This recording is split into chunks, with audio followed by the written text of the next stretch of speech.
ñoo ngi leen di nuyu di rafetlu ànd bi ngeen ànd ak Sunugal 24 ñu dellu siwaat ak yéen seen émission l'invité de la rédaction tey nag ñi am mbégte ci dalal koo xam ne du gan ci studio bi parce que yàgg nañ ko fee dalal saa bu actualité bi amee fu mu toll rek dañ ko fi invité waxtaanee ak moom parce que xam-xamam ak xalaatam dafay am solo trop ci ay idées yoo xamante ne daf koy jël ak ay position yoo xamante ne du ci am parparloo gu bëri ñu koy dalal bu baax Djibril Diop la moom moo jiite Front pour la République du Sénégal. Djibril ñu lay jaajëfal bu baax a baax ci invitation ñi nangul saa su nekk première question bi nag dama koy doore ak mbirum bi xaw fale ca France sax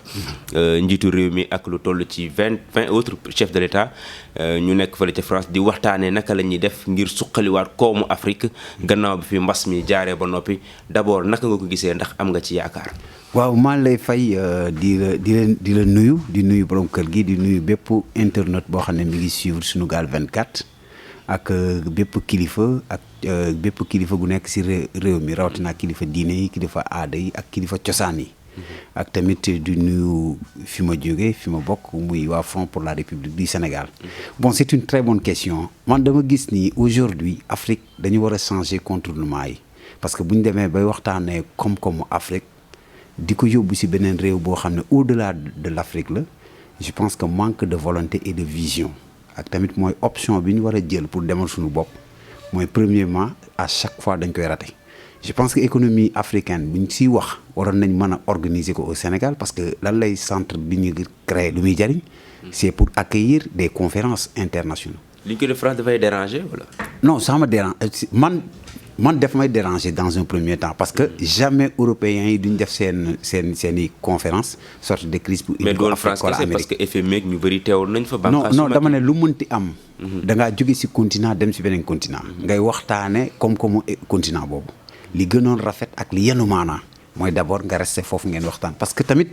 européens musu leen xalaat européens yi ñoom xalaat ñëw ne dañ koy defee Afrique ñëw ba Sénégal naan dañuy waxtaanee seeni koom-koom. donc jot na nag ci monde d'échange ak de données mais tamit mbéjum kanam borom ma koy fajal boppam jot na nag ñu jël suñu avenir en main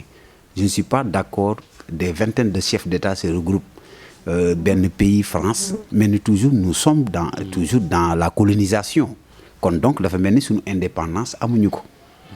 option bi ñu jox indépendance mooy dañ koy wax nii rek mais li des yëpp c'est la France qui loolu ci forme bi la mais ci fond bi ndax gisoo ne am nañ njëriñ goo xam ne moo waral ñu dem fële ca France parce que gis nañ ne Sénégal fii croissance bi daanaka dafa nërmee lu baax bi fii corona. waaw xam nga dafa am ñaar yuute. da nga ne bu ñu doon waxtaanee Sénégal nga wax ne Afrique xam nga Afrique tey jii même bu fekkee ne croissance yi dafa am problème parce que France problème bi ni mu chuté ci croissance ak tamit problème dette yi mu am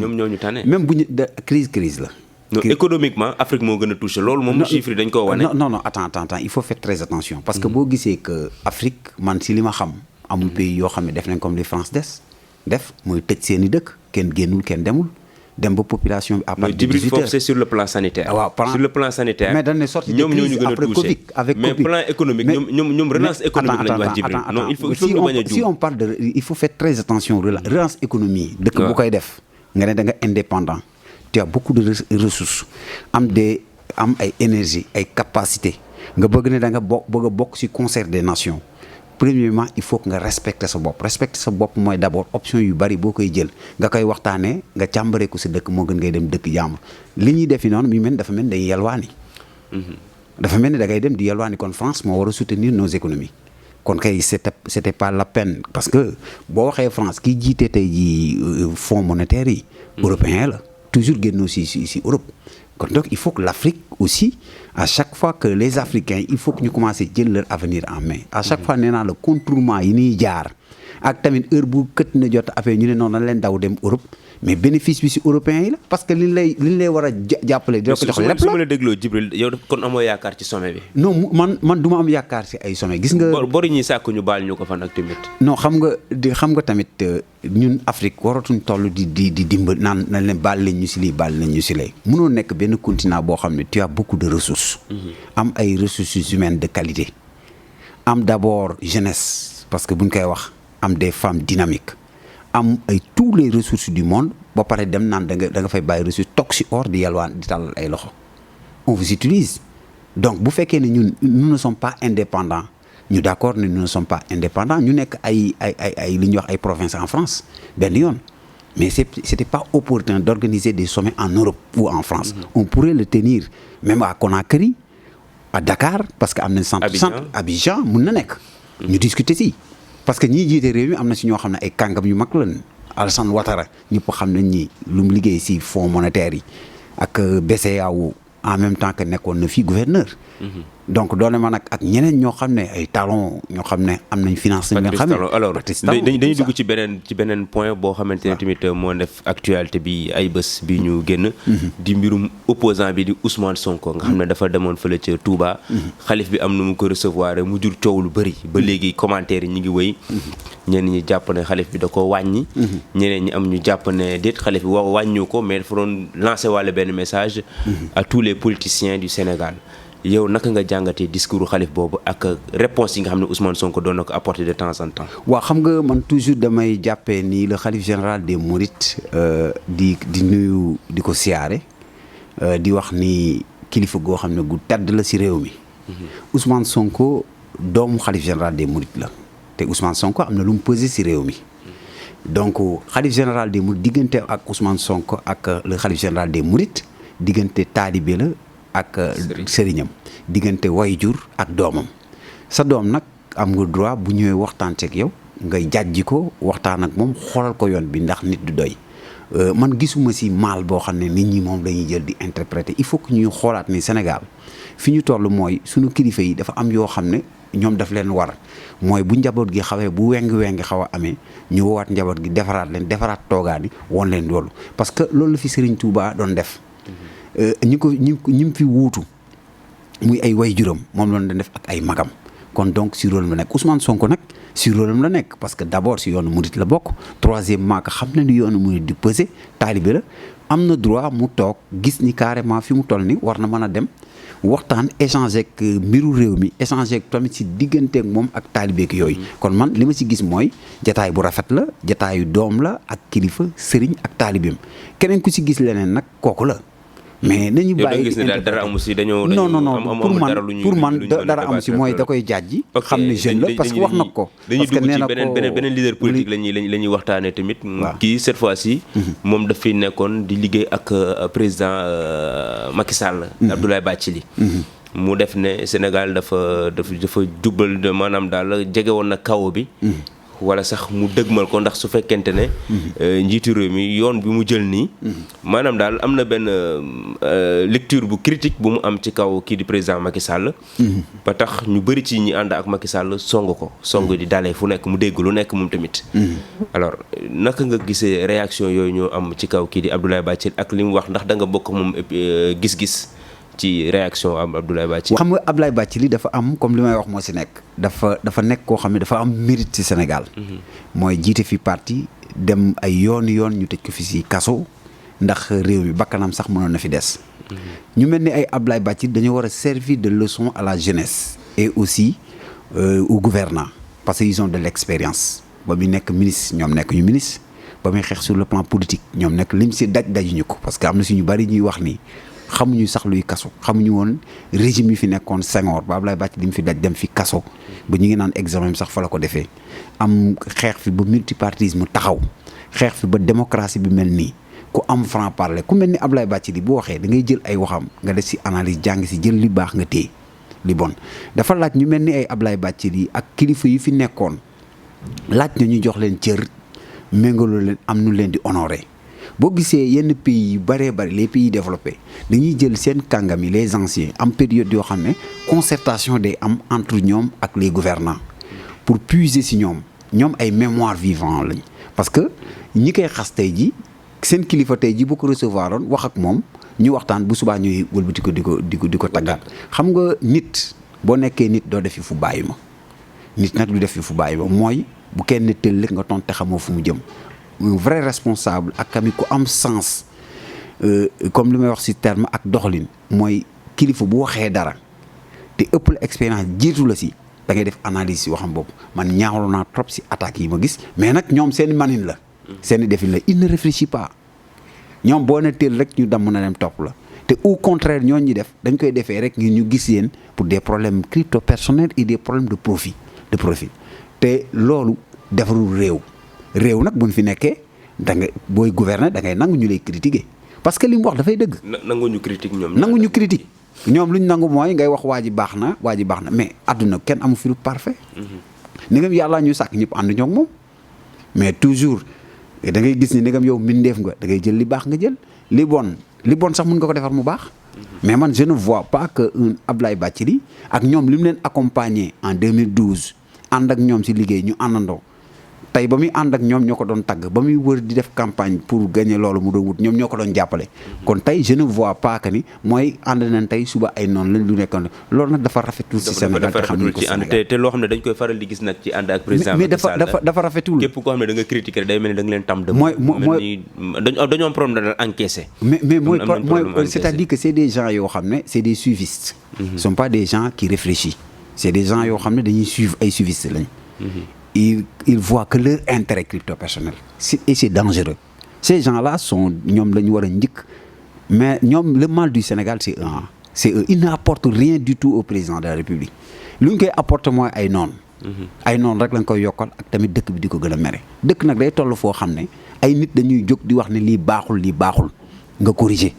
bu ëllëgee ñu mën la tàcc si loolu mais lépp dafa mën a baax non mënul nekk. voilà ñu jublu ci beneen ponk tamit mi redécoupage bi nga xam ne jur na coow boo jaaree Kër Massar jóge fa dem Jaxaay Bambilor moom kenn waxatu ko fu nekk ñi ngi coowoo ñi ngi kaas ñu jàpp ne Omar Gueye dafa taxas jëmale ci benn boor jàppale ko ñi nga xam ne dañoo àndul ak moom mu rëq seen digg maam am nu mu def ak ñoom naka nga ko jàngatee redécoupage bu am ñu jàpp ne sax ay calcul politique moo ci laxasu. waaw xam nga redécoupage administratif dafa day am ay période mais nag ni ñu koy defee ñoom ni ñu koy defee à chaque fois day indi ay jeexi jaaxate day indi ay questions politiques mooy d'abord gox yi ñu gën a faible ñoom la ñuy bëgg rattacher ci gox yi ñu gën a fort te loolu doxalul réew te loolu tamit du tax jeu bi normal. ci lan nga sukkandiku pour ne gox yi gën a faible la. waaw parce que parfois gis nga calcul politique toujours mooy yóbbu loolu boo xoolee ni Bambilor peut-être que ki fa nekk rivalité politique dafa am ma rattaché lu bari. dalay gën a Ngagne Diop ak Omar Gueye ñëpp xam nañ ñu jubawuñu ñoom sax ñoo ànd mais jubawuñ seen biir kon donc bataille la boo xam ne sans merci la et d'abord c'est pas bon et puis. mais Bambilor dafa rendre justice rek loolu la def. parce que loo xamante ne Wade moo ko defoon mu corriger ko. mais attends il faut xam nga d'abord de Senghor laay wax. ba Macky Sall. il faut d'abord avant les découpages administratifs il faut que toujours muy am concertation. parce que li ma doon wax moo si nekk dama ne carrément bu fekkee ne ay concertation amul on ne met pas des ateliers urbains de proximité yu permettre aux populations ñuy am information yi toujours boo jëlee benn affaire à leur issue et que yow ñi ngay gouverner ñoo la fa teg ñoom ñoo tax nga falu boo indee yooyu dafay soulever ay coow yu bari. mooy d'abord découpage administratif boo koy def bu fekkee ne yow yaa moom cër bi en tant que président de la République war nga mën a am nga lu la wër ñu jox la ay informations yu claires discuter ak population organiser même s'il s'agit des audiences fortes qui au sein des populations mën a xam nii ak nii xool tamit sur équité territoriale mais fekkee da ngay jékki-jékki rek yow am nga sa xalaatu bopp rek nga ne bon calcul politique bi lii moo ko defee dafa ma arrangé par des fuites usures électorales bon dama naan baaxul. Kër Massar tamit bi ñu bëgg a def département président moo ko annoncé man bi ñu ko njëkkee wax dama ne il faut faire très attention avant ñuy def département il faut que ñu xool mécanisme yi defaat analyse yi xool les départements yi fi nekk na ngay rattacher les communes parce que pour nga créer département il faut que l'ensemble le regroupement des communes pour mën a nekk département parce que bi ñu ko laan dama ne même Guédiawaye avant ñu koy def département en 2002 96 dañu ko njëkk a def commune def si ay jàngat xoolaat ko parce que si Pikine Dagoudane la Guédiawaye bokkoon parce que bu ne Pikine Dagoudane dañuy ñëwaat si en 1952 moo fi nekkoon moo tax j'ai du mal bu ma déggee nga baal ma le maire de Guédiawaye di wax naan problème de recette pour Guédiawaye mën a am recette il faut que ñu jël yenn zones yi rattaché ko si Guédiawaye technopole bi ak ba marché poisson dama naan carrément manque de vision et d'option moom waxam bu rëy bi yëpp ak capacité bi mu am parce que si vous êtes le président le frère du président carnet d'adresse ku nga am ko day yomb man dama naan uy les génies nga xam ne dina ko mën a permettre coopération décentralisée mu mën a permettre Guédiawaye mu mën a gagner ay sources ak tamit yan option moom la mënoon def te moo fi doon rëy naan c'est le meilleur maire gars yi di ko wax man dama naan ils ont failli à leur mission parce que d'abord am na maire yoo xam ne du ñu amuñu programme amuñu xalaat amuñu xam-xam bu sori dañuy profiter aussi découpage administratif pour def ay propositions ñoom it ñu bokk si te toujours dafay indi ay conflits parce que si vous parlez de problème de recette la wax mais boo dindee marché poisson dindi technopole bi dindi yenn zone yoo xam ne si Pikine tamit day am problème de recette c'est pas intelligent. Et d'abord il y a beaucoup de problèmes même au niveau de Dakar gars yi subsisté ay coow man toujours dama naan comme Kër Massar la ñu waxagul kay def benn proposition dama naan il faut arrêter les choses politiques. Maintenant c'est autour du président de la République il y a des experts am na ñoo xam ne dañu war a toogaat bu laajee une large concertation xool li méngoog jamono ak tamit nan la mel ñuy doog a jël décision président bi mën a acté mais ñëw rek toog yàq say gars ngeen def. mais élection ngeen di ñëw ngeen bëgg ko couper pour indi comme li ñu fi defoon rek c'est l'acte 3 de la décentralisation mu indi fay anomalie yu bari dem na ba ay coow lay indi gis nga tey jii code Barthélémy Dias ba nga nekk fee di wax ak prérogative yu mu am ñu bëgg ko dindi yóbbu ko ville ak fi ñu lay nag communes yi ñu commune de plein exercice toujours dañuy am problème ak les maires de ville ak y a beaucoup de questions. kon da nga jàpp daal defante la daal boo ko xoolee ba ci biir. mais sur le plan politique dara xoola li ñuy def yëpp dañuy politique. parce que les autres électorales mi ngi ñëw local yaa ngi ñëw ils ont peur que ni dañuy perte capitale bi. ou bien dañuy perte Dakar mën nañ ko perte parce que conflit yi leen fekk ak tamit soulèvement yi am ak mouvement de contestation yi ñu ne nag pour être intelligent il faut qu'on regroupe certaines communes bu ko defee bu ñu feebalee fee nar ko perte bu ñu amee fii doole bu ñu ko regrouper mën nañ ko récupérer mais loolu gën a dangereux parce que ñoom mer fee ñooy yokk ñee il faut être intelligent gis nga pour man booy gouverner un pays bul sóor man samay élection suba damay sóor mes réalisations pour suba ëllëg fu ma romb dinañ xam ne kat kii defoon na fi y a beaucoup de présidents qui l'ont fait am nañ mérite bi tey moom la ñuy tudd ci monde bi mais nga jóge fa wala nga nekk maire ñu ne kat am nga tous boo def mais yow defoo benn tous toog ba xam ne découpage am na nga bëgg ci profito naan lan ma yokkal lii parce que problème de recette mais yow war nañ la xoolaat ak sa équipe boobu équipe bi nga àndal ba xam yéen est-ce que vous êtes capable parce que dama naan toujours le maire de Guédiawaye ne connaît pas Guédiawaye et les réalités de Dakar parce que d'abord xamul réalité Guédiawaye te waa Guédiawaye tab ko def ko seen maire. non xam nga maire bien vrai que kay ma wax la benn affaire dafa am benn dicton bu naan toujours les hommes politiques ñu si bari jógewul seen fief natal duñu fa exercer parce que conflit yi tax ñu daw ñëw bu ñu ñëwee nag accident dañuy profité c'est ay éloges ñuy am peut-être que leur frère est ministre ou président ñu profité aussi fekk ñoo xam ne carrément peut-être que dañuy légère ñu ñëw jaar seen kaw nekk maire wala ñu nekk député wala nekk bari na ñu koy def. C'est le cas de Aliou Sall moi je le dis. Maintenant c'est au Guédiawaye mais man mi ngi liggéey Guédiawaye mais nag attends xam nga mi ngi liggéey. ak tamit kii liggéey du wax problème de recette. je pense que boo fekkee ne da nga doubler des recettes am na gis nga pour man. benn commune bu ñu la ko joxee rek war nga nekk génie créateur comme en Chine dañ lay jox commune nga def ko doog a yéeg province ngay jógee di dem ba commune. dem ba àgg président de la République loolu mooy mérite. mais pas yow nga gis nga sàcc ndënd yomb na trop mais fan koy tëggee moo jafe man je gis que Guédiawaye tey jii bu ñuy wax réalisation yi ngeen gis Guédiawaye yëpp c'est à l'époque de Wade amul lenn lu ma si gis maire yi la jël. sunu maire be ba coow amoon si digganteeg moom ak ñoom Ahmed Aïdara ba loué ko Auchan beeg coow ban dem tribunal di tabax beneen maire yi. non mais jumaa ji nag. waaw non attention école yi nga xam ne. kaay ma wax la benn affaire dama la wax benn affaire yi nga xam ne Aliou Sall mi ngi ko fi. non ban place publique yo non attends xam nga il faut être intelligent parfois. gis nga jumaa yi. coopération mën na ko defar. waaw juma mais dama ne la tabax juma dama ne la tabax juma dafa fekk ci Sénégal. kon ñu tudd Massalik Mouride jee ko def sans apport benn état. fee sax bu ñu xoolee Massalikul Jinaan à part. waaw moom la dama lay wax da nga ne juma nga wax dama lay wax juma nga wax moom suñu xaalisu contribuable lañ tabaxee juma du xaalisam du option. parce que projet la bu yàgg. mooy juma ji nekk Guédiawaye projet bu yàgg la. d'accord ñoom lu ñu def mooy d'abord seen projet yi benn réalisé ko dañoo bënn rek boo xoolee fii BRT lañ fi def bënn yëpp. problème circulation mobilité urbain lañ fi def option boobu lañ fi def man gis ma doonama école doonama école BRT bi bu ñu bënnee c'est parce que dañoo bëgg ay kii bi dafa jaar bus bi mais xam nga dama ne la benn affaire dama ne Sénégal dafa toll foo xam ne on n'a pas besoin certaines yenn infrastructures yoo xam ne carrément c'est coûteux d'abord benn yow problème bi nga am Dakar xoolal nombre mobilité urbain bi nombre de véhicules ni nga manqué ay routes yu baax ak yu fiable nombre de temps le déplacement de la population il faut analyser am population pour ñu déplacer problème bu rëy la boo ñëwee tamit jël beneen tali boo xam ne benn kii rek a fay jaar nga ne da ngay def ay lutte te oto yi chaque fois embouteillage da ngay yokk kii gis nga am na yenn man pour man Dakar rek waru yam ci investissement investissement BRT man lu ma gisoon mooy ak TER bi mënoon nañ def ay train yoo xam ne ñuy mën a pour éradiquer l'accident man dama ne accident yi tant que oto yee ngi daw di gën a bari tali yi ñu koy def ñuy dem te defaruñu lu ñu naan train yi ñuy rallier capitale régionale yi jëloon BRT bi yóbbu fa jëloon terre bi boole leen ñuy jóge fii di dem Tamba Louga Ziguinchor oto kii yi di daw train yi di daw ñu am ay métro option yooyu moo gënoon palpable dina indi moins d'accident moins de cours moins de risque mais fekkee da ngay jël yëpp nga def ko si Dakar comme lii Papa Cheikh Bamba ji rek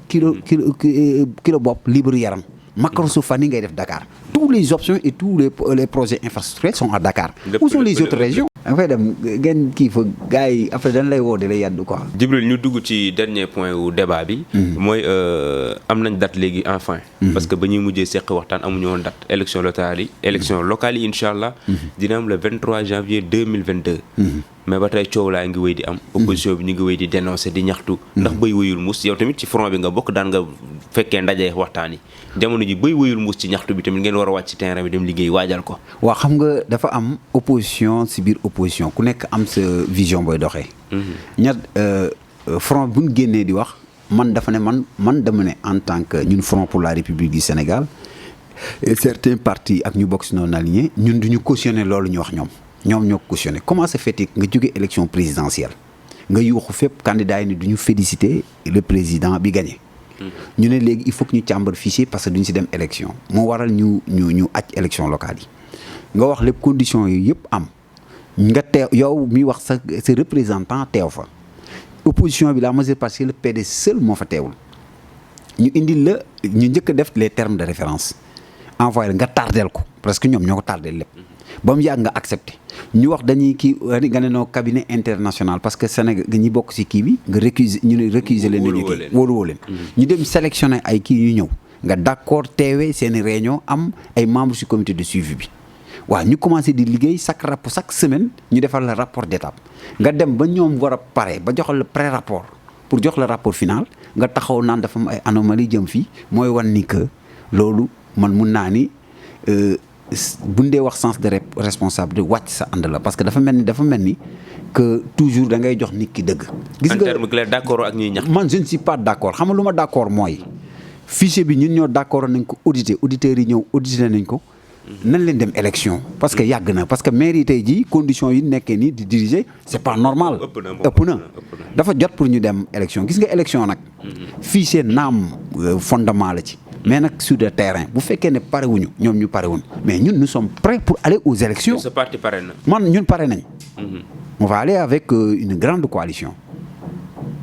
waaw mais ñun pare nañ pour dem ci élection yi. mais doo ànd ak Macky Sall. jamais man du ma ànd ak moom ci élection man je suis de l'opposition bi laa nekk damay lëkkaloog ñu nekk. mais kan nga gën a jege ci opposition bi jamono ci Djibril. non man je discute je discute avec l'ensemble des forces de l'opposition y compris que Bougane dañuy discuter maa ngi discuter ak ñu bari mais je suis avec même Boubacar Camara on a échangé on va ensemble ñooy ànd dem. ak Bougane ñoo bëgg ànd mais nag. doyul rek li ma loo ma fi ñoo xamante ne. tey jii non benn poids bi ci wàllu politique poids ak mais ak Sonko le Pastef. le Pastef ñun li ñuy def mooy comme donc instant bi nii mënaguñu wax ni d'accord nañ ci principe pour àndandoo ñun ñëpp mais il faut que ñu continuer pour parler di wax parce que dañ ne dañu bëgg opposition bi am ay candidats ñu boole wondoo boole suñuy doole parce que bu ñu tasee kii jaar fee kay jaar fee ñoom dañuy am lu ñu bëgg. mais dañoo bëgg opposition bi ñi ci nekk ñëpp ñu nekk benn say muy Pastef muy Front pour la République Jéngu Tabax ak les autres forces bu ñu àndandoo ci gox yi parce que gox la ay gox la discussion yi ci gox yi la bu ñu àndandoo nag ku nekk ki ñu war a jiital ñu jiital leen defe naa ci lañu gën a mën a am résultat yoo xam ne dañu mën a permettre ñu demee législative ñu mën a àndaat pour 2024 mu leer mais bu ñu tasee nag ñoo ko def suñu bopp man option bi gis mooy l'ensemble des forces de l'opposition dañoo war a ànd waxtaan bàyyi nag de côté te tamit affaire du fichier électoral. ak yooyu caution 10 millions bi ñu doon dund nag loolu moom bu sottee dina bëri ñoo. non du yoon. bu amoon non ñi ko wax. mais nee nañ par liste nee nañ finalement par boo moytul lañ wax. déedéet xam nga loolu waxu daan saret la parce que le ministre de l'intérieur dafa am loo xam ne code électoral bee ko wax. je pense que c'est 150 ou 172 maa ngi fàtte sa jour yi. Le ministre de l'Intérieur va convoquer les acteurs politiques les partis légalement constitués et les acteurs pour ñu discuter ci caution moo tax bu ma déggee ñii di ko wax dama naan leen parfois xam nga li gën a dangereux. mooy ngay dem ci ay options doo lire sax article lu code électoral bi wax xam nga loolu c'est insensé nga dégg ay nit di ko wax. consensus lay doon mais du doon loo xam ne moom mooy. consensus la moom lañ ko mës a demee ba ñuy dem. ci mais bu consensus amul nag est-ce que du amul. non après bu ñu paree ministre bi ñu toogee après ministre bi le reste c'est à eux, c'est aux autorités de financer. loolu moo tax tamit mën nañ def loo xam ne mais même bu ñu ko defee man dama ne même bu ñu ko defee baax na parce que d'abord mënuñu nag di dem ay élections yoo xam ne da ngay gis ay plus de 40 listes ay 14 listes ci benn commune. Ah c'est énorme dafay metti pour organisation des élections il faut que tamit ñu dimbali ñuy organiser. ñu def benn caution ñun dañ ne caution bu ñu mënti def ñun nous sommes prêts pour aller aux élections. L'essentiel lu ñuy demander mooy les forces de l'opposition ñu booloo dem ci communes yi 557 communes et les villes dem jéem a gagner mais bu ñu booloowul on aura de sérieux problèmes pour gagner leen parce que ils ont un appareil te boo amul appareil naan damay gagner di yuuxu fii les images ne gagnent pas. image du candidat bi ci élection présidentielle la mais au niveau local c'est des images des investis mooy compter moo tax il faut qu'on soit très intelligent ci foofu man damay ñaan ne sama mbokk yëpp ñëpp ñoo xam ne ñun ñoo bokkandoo di dem ñu nekkandoo benn say àndandoo ensemble demandoo aux élections bu ñu demee élection locale li ñu bëgg mën nañ ko am mais comme si pour parler nekk bon ñun en tant que Front pour la République ak coalition tabax ak tamit ni ñu koy waxtu ci gëm sa bopp ak ñeneen muy Pastef ak yooyu bon de toute façon ñu ngi essayer de voir jëngu waaw moom mooy coalition tabax ak ñenn ñi ñu ngi discuter di xool nu ñu mën a àndee te man lu may ñaan mooy ñu àndandoo ensemble muy ëpp doole mais bu ñu tasee rek ñee ñu am élection locale dafa xaw compliqué bokkul ak élection présidentielle bokkul ak élection législative il faut que gars yi xam ko du question élection boo xam ne da ngay toog rek ne nii bu doon présidentielle di nga xam ne candidat yi nii la bu candidat yi dem nag boobaa mooy gën a yomb boobaa mooy gën a yomb Djibril li ñu amoon ci temps jeex na ma bàyyi la nga def sa mot de la fin rek laataa ñu yëkkati jotaay bi. waaw di la gërëm di la sant ak tamit di la wax toujours que yu mel nii da ngeen di jox ay occasion ñuy mën di ci exprimer wu di jéggalu nag bu fekkee ne wax ji am na ay rëcc-rëcc di wax ne ay nit moo doon wax di wax tamit ni Sénégal bii ñu nekk ak Afrique war nañoo jóg nag yeewu di dem ay France di fa organiser ay sommet te Afrique nekk fi saal yi nekk fi économie bi nekk fi c'est manqué dama naan toujours manqué de respect yow sa bopp yow mi koy organiser africains yi il faut que ñu jël seen avenir en main c'est pas la France moo ñu war a toujours di ñu conduire bu fekkee ne dañoo nekk nag ci colonisation nañ nangu nañ ci kon mais ñun nanguñ ne yi ñu doon def yi pour parler de l'affaire africaine ak tamit parler de l'économie et des relances organiser kon que Afrique moo gënoon équitable parce que jamais au plus grand jamais les Européens ou la France du ñëw fii di organiser ay sorties de crise am bu fekkee ne nag dafa am leneen di si man sama point de vue la mais si ma gisoon mooy leadership africain dafa war a rester en Afrique bu fekkee ne dañu bëgg en avant bokk ci Conseil des Nations lu ñu naan gagnant-gagnant il faut que tamit ñu jël en main notre destin mais on peut pas se reposer ci ay destin France wala Europe Union européenne pour mën a dem jot na nag pour Afrique wane jël yoonam gagnant-gagnant la ñu war a def mooy ay partenariat stratégique Europe Afrique pas France Afrique pas Chine Afrique Europe Afrique Amérique Afrique Asie parce que ñoom Afrique gis boppam ci àddina bi mais loolu mooy yoon foofu la ñu war a toll bañ a moytu nooteel quand on nous parle de Covid ak yooyu mais ñoom ñoo ñu gën a touché la seen économie yëpp normelu mais Djibril foofu moom économiquement moom waxoon naa ko sànq au début économiquement non ñoom Afrique moom lañ gën a laal parce que nos chiffres li ñu wane déglu ma Djibril chiffres li ñu wane mooy Afrique Afrique récession bi mu dund depuis 25 ans ngi mosu koo dund non xam nga damay wax benn affaire vous parlez de chiffres est-ce que c'est exact est-ce que les chiffres sont toujours exacts ci lañ mën a sukkandiku non attends il faut faire très attention sur les chiffres gis nga moi je ne suis pas d'accord je ne suis pas d'accord que à chaque fois on se base sur des chiffres pour kii ñu dafa jot dama ne Chine fu mu tolloon pendant les années 60 dem na yoonam Corée léegi Émirats arabes unis est-ce que ñeme nga leen tudd la Chine a dépassé la France et l'Europe le Japon de même chose te pourtant Japon jàng nga Japon du mesure ak tamit guerre yi am seen diggante ak tout liñ choc yu ni kii tey demuñu seen yoon mais il faut qu'on arrête sur ça. ok Djibril maa ngi lay jaajëfal ci invitation bi ñu nangaloon ak waxtaan bu am solo bi ñu seqoon di leen jaajëfal ci ànd bi ngeen di ànd ak Sunugal 24 di jaajëfal Libaas Mbaye ci xarañteef gi muy àndal ci technique bi ba beneen incha allah ak beneen invité.